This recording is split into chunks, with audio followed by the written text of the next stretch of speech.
আমি কি পোশাক পরবো কি পোশাক পরবো না সেটা আমার সম্পূর্ণ একান্ত ব্যক্তিগত ব্যাপার। আমি শুধু দেশের বাইরে এরকম পোশাক পরি না। আমি যেহেতু ওয়েস্টার্ন ড্রেসের বিজনেস করি অ্যান্ড আমি যেহেতু ওয়েস্টার্ন ড্রেস লাইক করি, আমি বাংলাদেশে ওরকম ড্রেস পরি আর আমি সবকিছু আমি ক্যারি করতে পারি। আল্লাহ আমাকে এরকম একটা মানে ফিগার দিছে বা হয়তো ওরকম একটা লুক দিছে, ফেস দিছে, যেটার জন্য আমি শাড়ি ক্যারি করতে পারি, আমি থ্রি পিস ক্যারি করতে পারি, আমি ওয়েস্টার্ন ক্যারি করতে পারি, আমি ফর্মাল ক্যারি করতে পারি, আমি সবকিছু ক্যারি করতে পারি। সো এটা আমার একটা গুণ বলতে পারেন। এখন আমি যখন শাড়ি পরি তখন আপনার কাছে ভালো লাগে, ওয়েস্টার্ন পরলে ভালো নাও লাগতে পারে, it's your choice dear. But আমার ওয়েস্টার্ন পরতে ভালো লাগে, আমার জামাই আমাকে ওয়েস্টার্ন পরা দেখতে পছন্দ করে। So it's none of your business dear. এই যে দেখেন, আমি আজকে সারাদিন একটা শর্টস এর উপরে এরকম একটা ব্রালেট, তার উপরে একটা কুশির একটা ড্রেস পরে সারা কোরিয়া ঘুরে বেড়াইছি। কেউ কারো দেখে এখানে তাকায়ও দেখে না। বিচে 3 ঘন্টা আমি শুয়েছিলাম, আমি দেখলাম বিচে সবাই বিকিনি পরে নামতেছে, কেউ কারো দিকে তাকায় দেখে না। তা আপনারা যে ধরনের কথাবার্তা বলেন যে পোশাকের জন্য র্যাপ হয়, তাহলে তো এখানে সেকেন্ডে সেকেন্ডে র্যাপ হওয়ার কথা। কেউ কারো দিকে তাকায়ও দেখে না বিদেশে, এখানে কেন কোনো দেশে কেউ কারো দিকে তাকায় দেখে না।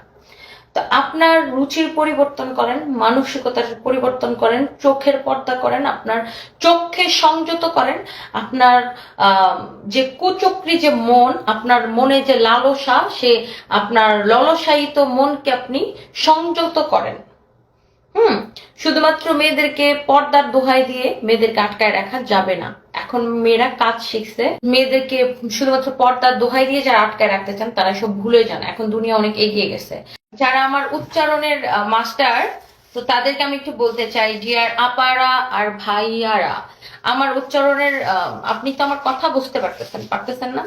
আমার উচ্চারণের ভুল ধরার কোনো দরকার নাই। আমি জানি আমি কিশোরগঞ্জের ভাষায় কথা বলি এবং আমি কিশোরগঞ্জের ভাষায় কথা বলতে স্বাচ্ছন্দ্য বোধ করি, এবং আমি আপনাদের মতো বাংলাদেশে থাইকা বাংলাদেশে খাইয়া বাংলাদেশের টাকা ইনকাম করে ওই আমেরিকান অ্যাকসেন্টে কথা বলা আমার একদমই পছন্দ না, আর আমি বলতেও চাই না। ওকে? আর আমি কাজ করি কাদের সাথে জানেন? তাঁতিদের সাথে, ওয়ার্কারদের সাথে, লেবারদের সাথে। সো আমার মুখের ভাষা যতটুকু দরকার, যারা বুঝার তারা ঠিকই বুঝে। সো আপনার আমার ব্যাড না ব্যাড, আমার টোর না টোর, এইসব উচ্চারণ আমার মানে ভুল ধরার কোনো দরকার নেই। আমি জানি কোনটার কোন উচ্চারণ হবে, বাট আমার কিশোরগঞ্জের ভাষায় কথা বলতে ভালো লাগে। আপনার ভালো না লাগলে আমাকে আবার ফলো করবেন, একদম এরকম চোখ বাইর করে করে আমাকে রাত দিন ফলো করবেন, আমাকে চুল ছেঁড়া বিশ্লেষণ করবেন, আবার আমার ভুল ধরবেন সারাদিন। আমি কি কোনো কলেজের টিচার, না কোনো স্কুলের টিচার, কোনো ইউনিভার্সিটির টিচার? আমি কি কোনো মোটিভেশনাল স্পিকার? আর মোটিভেশনাল স্পিকার হলো আই ডোন্ট থিঙ্ক যে একদম উচ্চারণ অ্যাকুরেট হওয়া লাগবে, তাই না? মোটিভেশন সেই দিবে যে মোটিভেশন দেওয়ার মতো কাজ করছে, যার জীবনে উন্নতি করছে, সে মোটিভেশন দিবে।